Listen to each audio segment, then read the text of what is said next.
त्रिपुरा के बाद अब पश्चिम बंगाल में भी बांग्लादेशियों के लिए नो एंट्री होने वाली है।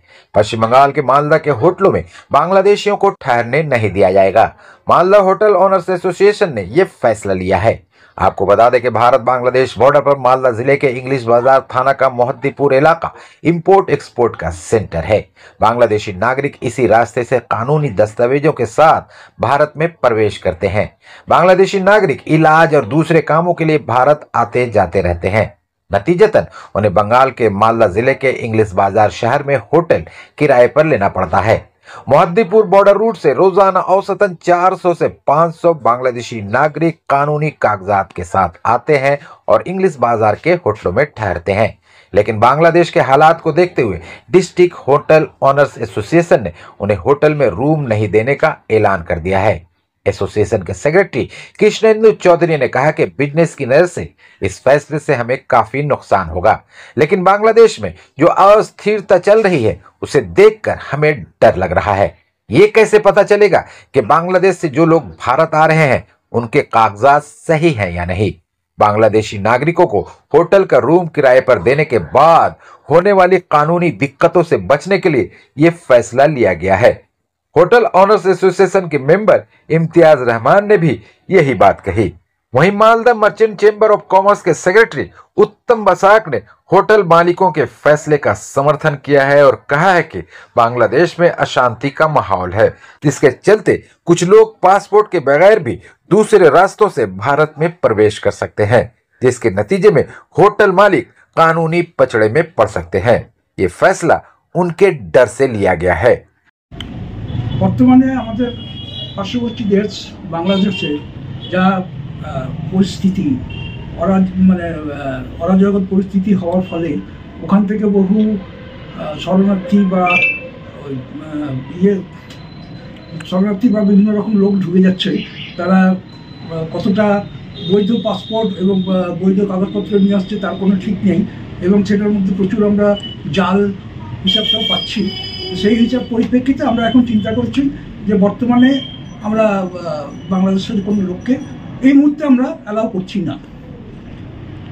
পরবর্তীতে এটা আমরা সরকারের কাছে আবেদন রাখছি, কালকেই আমরা আবেদন রাখবো সরকারের কাছে, ডিএমের কাছে, যে এটার ব্যাপারে নিয়ে একটা সঠিক সিদ্ধান্ত নেওয়া হোক এবং এই উগ্রপন্থী বা বিভিন্ন রকম অনুপ্রবেশকারী যারা ঢুকে যাচ্ছে তাদের থেকে আমরা কী করে রেহাই পাবো তার একটা সঠিক রাস্তা নিয়ে আমাদের সিদ্ধান্ত নিতে হবে।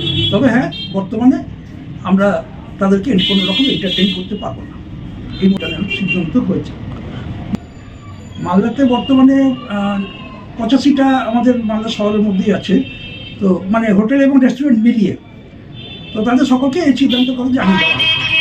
প্রচুর প্রচুর টাকা লস হবে। এর মধ্যে হয়তো সঠিকভাবে কেউ আসতে পারে, কেউ মানে 2 নম্বরীভাবে আসতে পারে, তো সেটা বিচার করার দায়িত্ব পুলিশের, এটা আমাদের ব্যাপার নয়।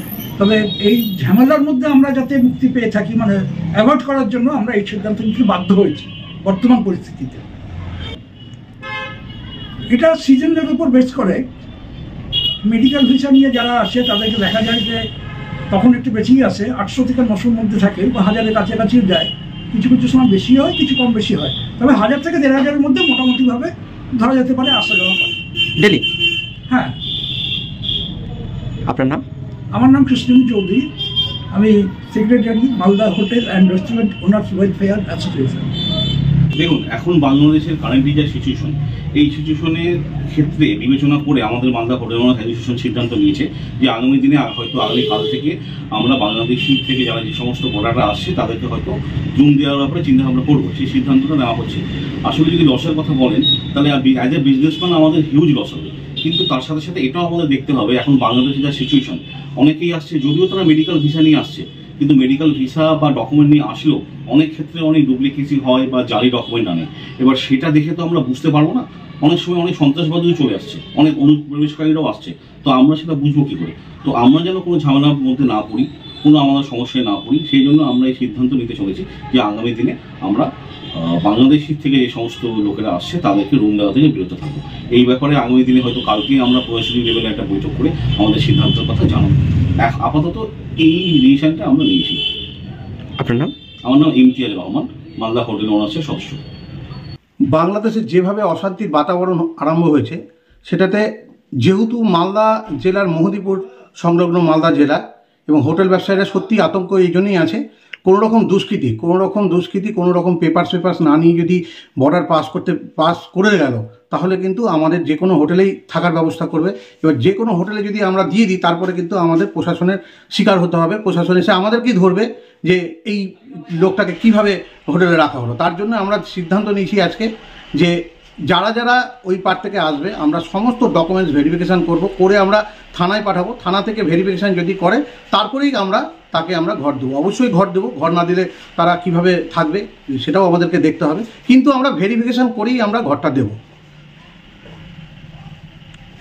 দেখুন, আগে যখন পরিস্থিতি আমাদের খুব ভালো ছিল, তখন মোটামুটি 400-500 লোক যাতায়াত করতো। এখন কিন্তু বাংলাদেশ থেকে ভিসাও কিন্তু এখন দেওয়া হচ্ছে না, তার ফলে খুব কম সংখ্যক লোক বাংলাদেশ থেকে আসছে। খুব বেশি হলে 50-60 জন লোক আসছে, এর থেকে বেশি লোক আসছেও না। কিন্তু তার পাশাপাশি আমাদের হোটেল ব্যবসায়ীরা যে সিদ্ধান্ত নিয়েছে, এতে হোটেল ব্যবসায়ীদেরও লস হবে। কিন্তু তা সত্ত্বেও হোটেল ব্যবসায়ী লস হলেও আমরা চাইবো যে আমরা হোটেল ব্যবসায়ীরা যাতে আমরা কোনো রকমভাবে বিপদের মধ্যে না পড়ি, এবং প্রশাসন যেন আমাদের কাছে কোনো রকমভাবে চাপিয়ে না দিতে পারে যে এই লোকটা এসছে, এই লোকটা কিভাবে আসলো। তার জন্যই আমরা সিদ্ধান্ত নিয়ে আমরা চাইছি যে আমাদের হোটেলের ব্যবসায়ীদের জন্য কোনো রকম কোনো অসুবিধা যেন না হয়।